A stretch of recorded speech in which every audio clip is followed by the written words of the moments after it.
Dengan keahlian atau berniaga. Oke. Itu ciri hadori, Pak. Dia dengan keahlian atau dengan berniaga. Maka muncul bidang-bidang keahlian lain yang kemudian dibutuhkan di dalam pekerjaan. Remunerasi gajinya luar biasa, kan? Benar nggak? Sehingga bisa dikasih upah yang besar. Nah, TKD-nya besar. Ada Bawaslu. Nah, contoh Bawaslu kan, itu kan jelas itu hadori. Hadori, ya. Hadori. Bisa beli para calon. Calon itu semuanya sungkem, silaturahim. Ke Bawaslu berarti hadori, Pak. Dan mereka pasti ujungnya adalah menemukan kenikmatan, kesenangan, kemewahan. Ini akan berbicara lagi ke bawahnya tentang masalah orang Baduy lebih mudah untuk berbuat baik daripada orang kota. Yes. Jadi ketika mereka tadi menciptakan geografis yang berbeda dari primitif, ya, menciptakan itu karena yang diburu adalah kenikmatan, kesenangan dan kemewahan. Glamoristik itu akan muncul di situ. Kalau sudah muncul ini, Ibnu Khaldun meneliti, ya ternyata orang-orang Baduy itu lebih gampang, lebih mudah untuk berbuat baik daripada orang-orang kota. Karakteristik baik ini, Ustaz, sifat dia untuk gampang membuat baik ini, apakah ketika kemudian dia berpindah dari kehidupan dia yang masih Baduy ini lalu kemudian bergeser ke kota, jelas, apakah sikap ataupun karakter ini, sifat ini akan masih tetap dipertahankan? Tidak gitu? akan berubah karena keinginannya sudah berubah. Keinginannya sudah berubah. Nah, dia sebutkan kalau ketika Baduy, bahasa itu nggak neko-neko, sudah bisa makan hari ini sudah alhamdulillah, nggak neko-neko, terus bisa ngopi sudah selesai. Yang penting nggak kehujanan sudah selesai. Besok kita berburu lagi. Tapi semua tetangga bisa makan, bisa adil, sudah. Tapi kalau di kota tidak begitu. Setiap orang memiliki neraca kesejahteraannya masing-masing, punya indikator kesenangan, kenikmatan dan kemewahannya masing-masing. Mungkin menurut si A segini sudah mewah, bagi saya belum, ini masih belum, tapi menurut saya sudah mewah. Ini orang kota nih. Kenapa orang Baduy lebih mudah untuk berbuat baik daripada orang kota? Ketika dia mensetir hadis Bukhari, Abu Dawud, Imam Ahmad tentang kullu mauludin yuladu 'alal fitrah fa abawahu yuhawidani aw yunassirani aw yumajjisani. Setiap orang dilahirkan dalam keadaan fitrah. Nah, fitrah yang dia maksud adalah kejadian asal muasal harusnya baik, mudah untuk berubah kepada hal kebaikan. Dia menyebutkan jiwa jika sering dibiasakan dengan berbuat kebajikan, dan kebajikan itu masuk awal pertama kepada jiwanya yang baik, maka setiap langkahnya dia terbiasa dengan kebajikan, sehingga mudah ketika ditarik untuk berbuat baik. Itu yang pertama. Tapi kalau kebiasaan itu dia berbuat kejahatan, maka sebaliknya kan, kemudian yang masuk pertama kali kepada jiwanya adalah perbuatan jahat itu, maka dia terbiasa dengan berbuat jahat, maka sulit untuk berbuat baik. Terus apa hubungannya dengan orang kota? Nah, tadi orang kota itu memiliki standar kehidupannya adalah di atas kenikmatan, kesenangan dan glamoristik. Kesenangan, kenikmatan, glamoristik itu menimbulkan hawa nafsu yang besar. Hawa nafsu itu jika muncul akan memunculkan sifat-sifat di bawahnya. Pertama, akhlak yang buruk. Nah, itu tadi. Pertama, menciptakan akhlak yang buruk. Yang kedua, menciptakan perkataan-perkataan kotor. Yang ketiga, mudah untuk bertengkar. Yang keempat, dia mudah melakukan sesuatu perbuatan buruk dan sulit untuk diperbaiki. Jadi gampang diceroboh gitu ya. Nah, itu analisa beliau. Orang kota. Tapi kalau orang primitif, saya sebutkan Baduy, tadi tidak neko-neko, cukup dengan sesuatu yang menurut dia adalah sudah memenuhi apa yang dia inginkan. Dia tidak memiliki tidak memiliki cita-cita kenikmatan yang melebihi dari apa yang dia ingin lampaui. Yang kedua, dia tidak menginginkan sesuai dengan hawa nafsunya, tidak ada. Maka untuk berbuat baik itu lebih mudah. Dan untuk dibawa kepada sesuatu kebaikan itu lebih mudah dibanding dengan tadi orang kota. Apalagi asobiah yang tinggi. Ketika ada orang-orang dari ketuanya atau ketua kabilahnya, para pembesar kabilahnya yang memiliki sifat yang baik, itu mudah untuk menularkan kepada bawahannya, mudah menularkan untuk kepada masyarakatnya untuk berbuat baik. Berarti bahwa karakteristik orang kota misalnya tadi akan sering gampang untuk melakukan keburukan misalnya ya, gampang ceroboh misalnya. Artinya ketika kemudian kita yang misalnya yang awalnya misalnya kita Baduy dan kemudian kita dipertemukan dengan sistem perkotaan ini, dan kita melihat karakteristik manusia yang berbeda-beda, dan ada yang sering melakukan kejahatan. Kok kejahatan paling banyak di kota ya? Artinya nggak usah kaget gitu ya. Iya, betul. Karena memang itu sudah begitu. Betul. Ya, gitu. Iya. Apakah masih relate gitu? Iya, gitu. Ini bisa juga untuk ditarik ke sekarang. Iya. Relevansi pemikiran Ibnu Khaldun dari sisi sosiologis masuk nggak ke situ? Iya, karena memang betul. Ya, di pedesaan orang jarang lakukan kejahatan gitu ya. Jangankan kejahatan, Pak. Melakukan satu tindakan yang anomali menurut yang biasa dijadikan adat di satu tempat tersebut, itu sudah malunya luar biasa. Betul. Keluar dari kenormalan di desa saja, atau kenormalan di satu suku tersebut saja sudah malu.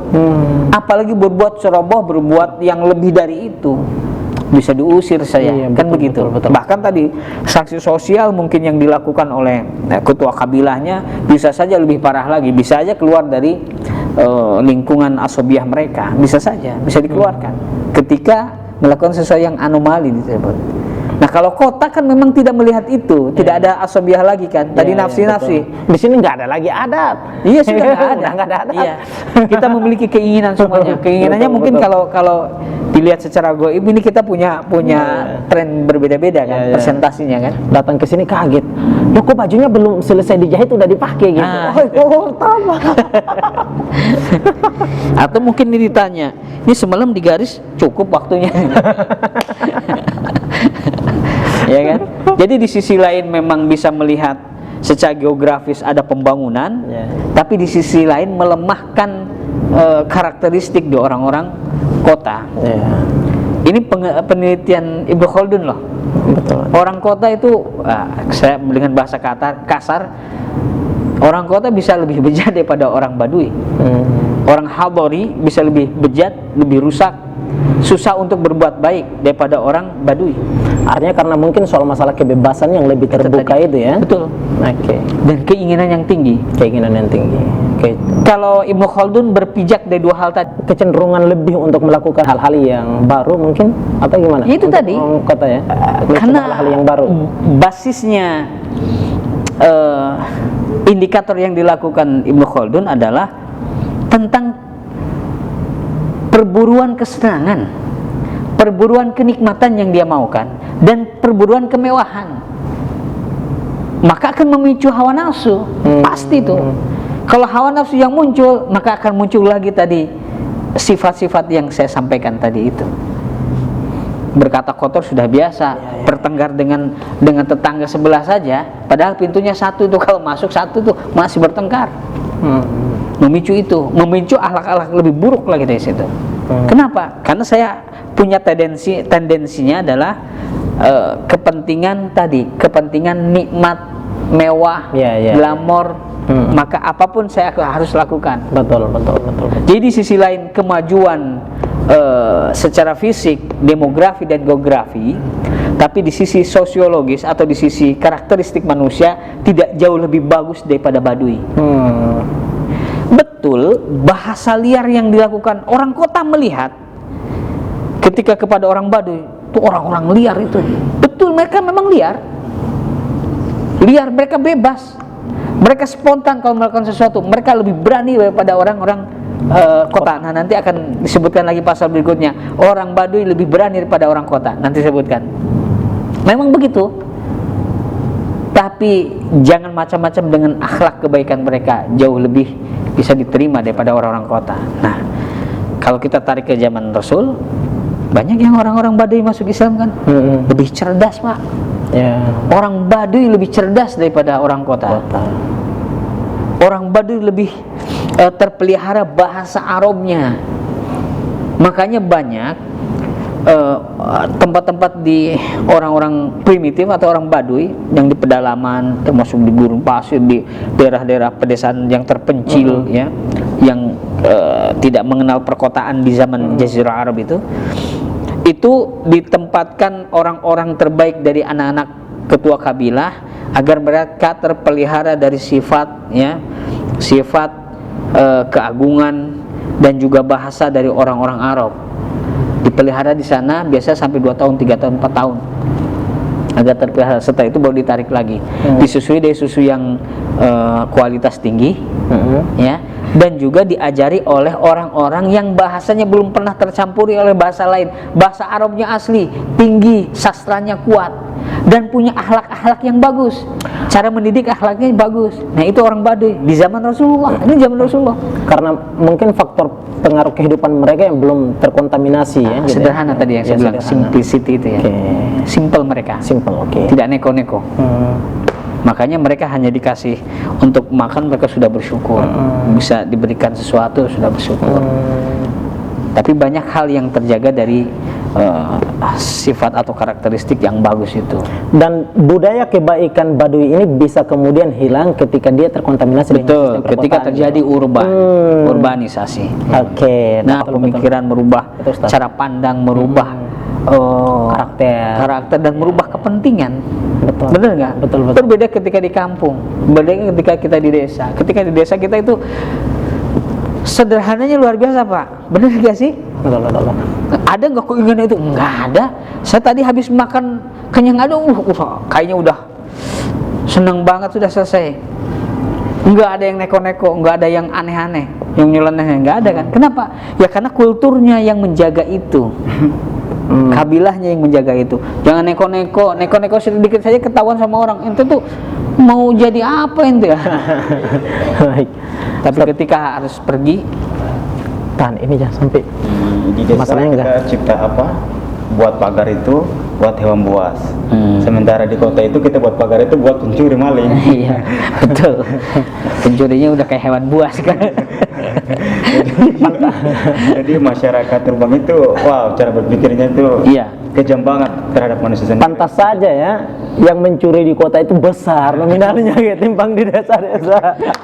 Yang di desa pencurinya pasti cuma singkong, itu Betul. cuma untuk makan, ya. Betul. Ya kalau jelek bilang aja jelek. Jelek, Sudah. iya. Kalau orang sudah Jangan neko-neko. jangan neko-neko. Ya, Betul. Nah, orang-orang Baduy itu lebih berani daripada orang-orang kota. Nah, itu tadi sudah ada kisi-kisi di sana. Kenapa? Ibnu Khaldun merinci orang kota itu diberikan lagi indikator yang sama, yaitu orangnya hanya butuh kenikmatan dan kemewahan. Itu gejala itu menimbulkan malas dan tidak mau berpikir yang sulit, dan tidak mau berpikir tuh untuk perkara-perkara yang sulit. Pengennya yang mudah, kerjain bisa nggak? Udah. Baik, saya mau ingin mengonfirmasi Ustaz, apakah ini ditandai dengan menghalalkan segala cara? Termasuk? Karena ini kan demi kesenangan ini. Karena dia ingin senang lebih, makanya segala macam hal ya kan dihalalkan. Bisa saja untuk poin-poin kesenangan, karena kesenangan, kenikmatan, kemewahan itu kan di atas hawa nafsu. Betul. Yang tadi saya bilang. Ya, benar.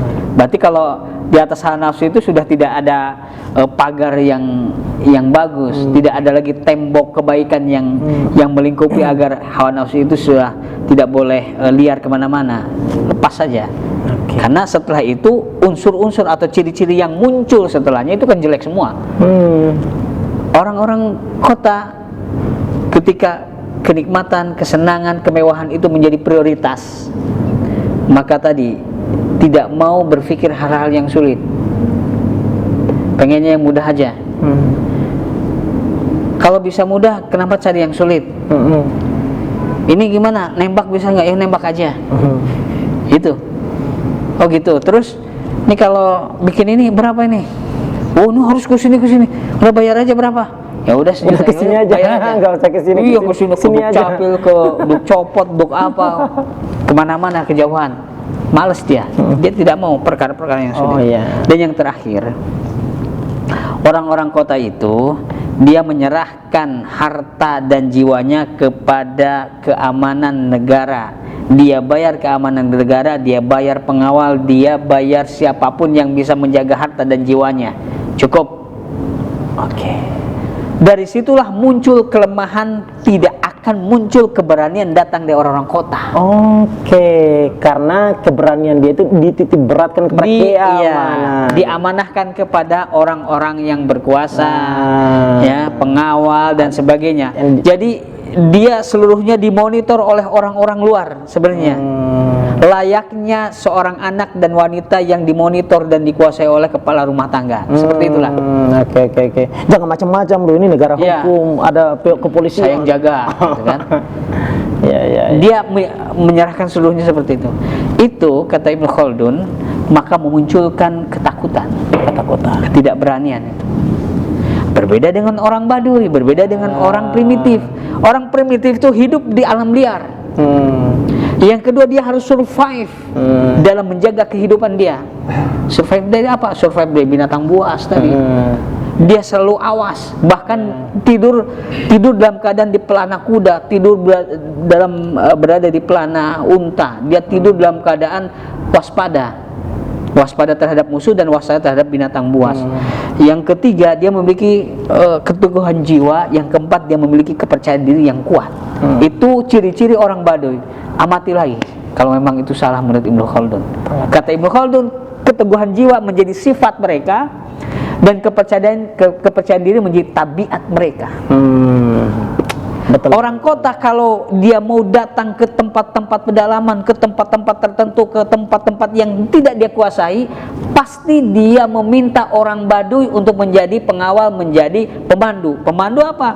Pemandu wilayah peta. Ya, benar. Tempat-tempat pelosok di mana yang gampang, yang mudah, yang aman, yang tidak aman, di mana itu membutuhkan orang Baduy. Yang kedua, di mana mata air.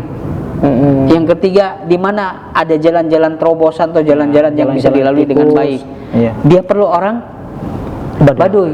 Nah, orang Baduy itulah yang memiliki keberanian di situ. Nah, makanya kata Ibnu Khaldun, manusia adalah anak kebiasaan-kebiasaannya dan anak segala sesuatu yang ia perbuat. Manusia adalah bukan produk tabiat dan temperamennya. Di halaman 156 kalau tidak salah, kita buka saja ya. Jadi yang saya sampaikan, karena orang-orang Baduy itu memiliki keberanian yang tinggi, karena ditempa oleh kehidupannya yang keras. Harus survive. Artinya dia terbentuk berdasarkan alamnya. Betul, gitu ya. terbentuk oleh alamnya. Dia harus survive dengan kehidupan, hidup di alam liar. Musuhnya manusia dan juga musuhnya binatang buas. Dia harus memiliki kepercayaan diri yang tinggi dan keteguhan jiwa yang mumpuni. Makanya kata Ibnu Khaldun, anal insana ibnu awaidihi wa ma'lufihi la ibna tabi'atihi wa mizajihi.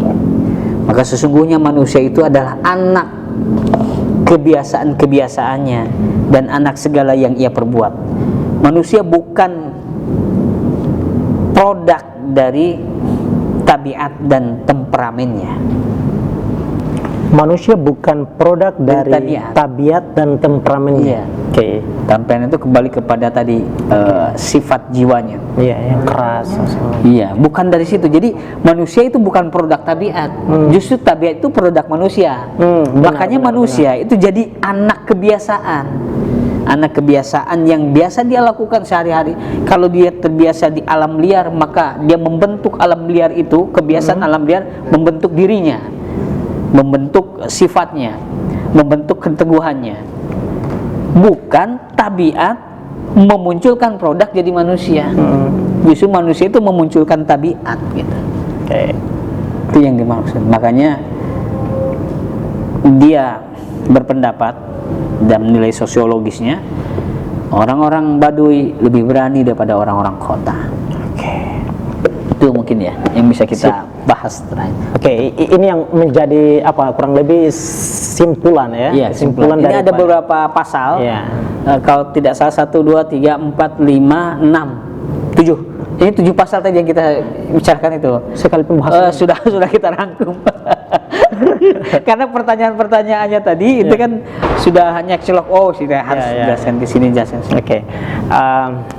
Berarti ya untuk pembahasan kita yang pertama menyoal soal masalah biografi dan pemikiran sejarahnya, lalu kemudian manusia dengan peradaban yang hari ini kita simpulkan kemudian itu secara detail itu. Nanti kita akan tambahkan lagi berikutnya, pasal-pasal berikutnya. Baik. Artinya kita nggak cukup sampai di sini ya? Iya. Kita Al-Ibar ini bukan cuma mukadimah saja gitu. Ini mukadimah aja masih jauh. Iya. Ini mungkin baru 1% juga belum. Ya, kalau kita lihat angka 157, ini kalau dari angka berarti cuma baru 1% ya. Apalagi kalau mau dibuat konten gitu ya, dibuat konten sebenarnya berarti itu dibutuh tahunan mungkin Ustaz ya. Betul. Ini masih sedikit ya. Jadi harus bersabar ya, bersabar dengan kita untuk terus menambah pengetahuan, wawasan terkait dengan pemikiran Ibnu Khaldun. Ya. Artinya kita jangan juga terlalu terkesan buru-buru mengejar biar tuntas gitu ya. Betul. Karena memang dalam aspek membaca saja itu juga memang butuh ketelitian ya, atau butuh pemahaman yang betul-betul ya. Jadi janganlah mengejar tuntas bacaannya, tapi tidak tuntas pemahamannya. Tapi maksimalkan pemahamannya. Betul. Walaupun cuma satu alinea yang dibacakan. Karena memang konteks membaca kitab Ibnu Khaldun itu kan harus per alinea gitu ya. Kalau aspek spesifiknya adalah mukadimah gitu ya. Ya kan berbeda ya. Kalau kitab yang menjadi kitab babon atau satu rujukan yang menjadi rujukan ilmiah itu tidak sedang baca novel dan koran. Novel dan koran itu adalah seperti makanan ringan, snack yang tidak perlu mengunyah secara dengan effort yang tinggi. Dia sambil tiduran, sambil ngobrol udah selesai. Ya, yang dasar perumusannya cuma 5W1H doang gitu ya. Tidak jauh dari itu. Dari itu. Sehingga ringan sekali. Dan baca cepat. Apa yang terjadi? Ini kejadiannya di mana, tempatnya di mana? Udah langsung saja. Udah langsung. Gitu. Begitu juga novel, biasanya tidak terlalu berat sehingga nikmat dalam membaca. Ketika kondisi seperti apapun gampang untuk dicerna. Itu untuk terhibur saja gitu, tidak harus membutuhkan pemahaman lebih gitu ya. Mungkin saya katakan level membaca untuk seperti koran atau media atau mungkin tadi novel-novel ringan itu yang paling bawah levelnya itu, sehingga orang tidak perlu pemikiran yang kuat. Tapi ketika masuk di dalam buku-buku ilmiah, ya buku hasil pengamatan empirik maupun pengamatan historis, setiap katanya mengandung makna, setiap alinea mengandung narasi-narasi, interpretasi yang menjadikan itu adalah teori, sehingga jangan buru-buru, tidak bisa memaksimalkan pemahaman. Santai saja, pelan-pelan. Pelan-pelan. Karena memang pohon beringin yang ada kuntilanak juga dari hal kecil. Iya. Baik. Teman-teman semua, biarkan kami menyajikan tontonan kepada teman-teman semua dengan cara yang pelan-pelan, yang tidak terkesan buru-buru, yang pada akhirnya tidak hanya saja teman-teman semua, tetapi kita juga kemudian hilang konsentrasi dan pemahaman. Artinya kita butuh fokus yang betul-betul tidak auto gitu ya, harus betul-betul disetting gitu. Nah, sehingga betul-betul kita pahami apa yang menjadi substansi daripada fakta-fakta empirik yang dibahas oleh Ibnu Khaldun ini. Nah, jadi begitu teman-teman semua, jangan terlalu buru-buru. Boleh request, ini menjual soal masalah ini apa, begitu misalnya ya. Kurang lebih ini yang kata Ibnu Khaldun ini saya kurang begitu dapat gitu. Maksudnya apa, substansinya apa, nah, esensinya apa gitu. Nanti baru kemudian kita ambil itu sebagai salah satu kita buat jadi tema khusus untuk kemudian kita bahas setelah kita bahas sub-sub tema yang dimaksudkan oleh Ibnu Khaldun di dalam mukaddimah ini. Gitu teman-teman semua. Oke, jadi video ini kurang lebih di-share banyak-banyak biar memang saya kira pemikiran Ibnu Khaldun yang tajam dan menjadi konsumsi dunia ini bisa diketahui oleh betul-betul semua masyarakat bumi gitu. Nah, karena memang ini adalah betul-betul real berdasarkan penelitian menjadi hasil penelitian yang dalam melalui proses-proses yang betul-betul ilmiah. So, teman-teman semua silakan share banyak-banyak dan selalu ikuti perkembangan melalui channel ini. Dan kita akan selalu menyajikan pembahasan-pembahasan terbaru yang edukatif kepada teman-teman semua. Terima kasih banyak. Kami ucapkan wassalamualaikum warahmatullahi wabarakatuh.